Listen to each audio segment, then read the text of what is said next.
عاطف اور سعید دو گہرے دوست تھے۔ دونوں ایک ہی محلے میں رہتے تھے۔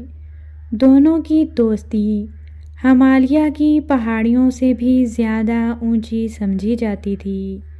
اگر عاطف کسی مشکل میں گرفتار ہوتا تو سعید اس کے کام آتا، اور اگر سعید کو کچھ ہو جاتا تو عاطف اپنے تمام تر وسائل کو کام میں لا کر اس کی مدد کرتا۔ الغرض دونوں ایک دوسرے کی مشکل یا برے وقت میں کام آتے اور ہنسی خوشی زندگی گزارتے تھے۔ ایک دن خدا کا کرنا ایسا ہوا کہ عاطف کو سخت بخار نے آن لیا۔ عاطف نے لاکھ جتن کیے مگر اسے کوئی فائدہ نہ ہوا۔ آخر اس کا دھیان اچانک اپنے گہرے دوست سعید کی طرف گیا کہ وہ کس کھیت کی مولی ہے۔ عاطف نے اپنے چھوٹے بھائی سے کہا، جاؤ سعید کو بتاؤ کہ بھائی سخت بیمار ہے اور امی ابو بھی گھر نہیں ہیں، اس لیے وہ اس کے پاس آئے۔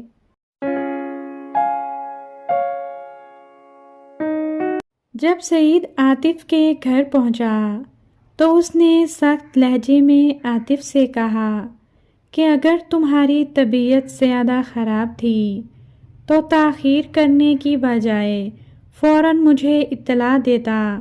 تم تو مجھے ہلنے جلنے کے قابل بھی نہیں لگ رہے، اس لیے میں ڈاکٹر کو گھر ہی بلا لیتا ہوں۔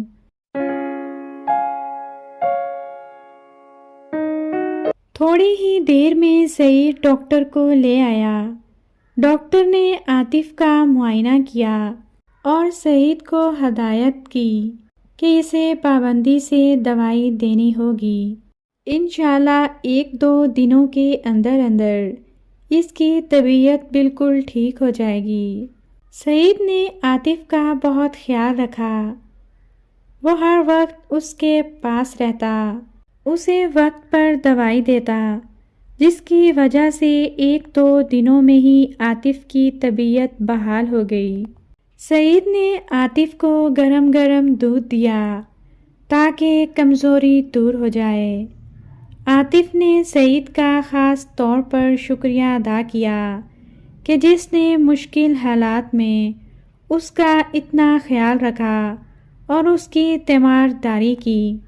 سعید نے عاطف سے کہا کہ دیکھو، انسان ہی انسان کے کام آتا ہے، جس طرح تم کبھی مشکل حالات میں میرے کام آتے رہے ہو، اسی طرح اب مشکل حالات میں میں تمہارے کام آیا ہوں۔ شکریہ کی بھلا کیا بات ہے۔ یہ بات کہہ کر دونوں نے ایک دوسرے کو ڈھیروں دعائیں دیں اور وعدہ کیا کہ جس طرح پہلے دونوں ایک دوسرے کا خیال رکھتے ہیں، اسی طرح آئندہ بھی وہ ایک دوسرے کے کام آتے رہیں گے۔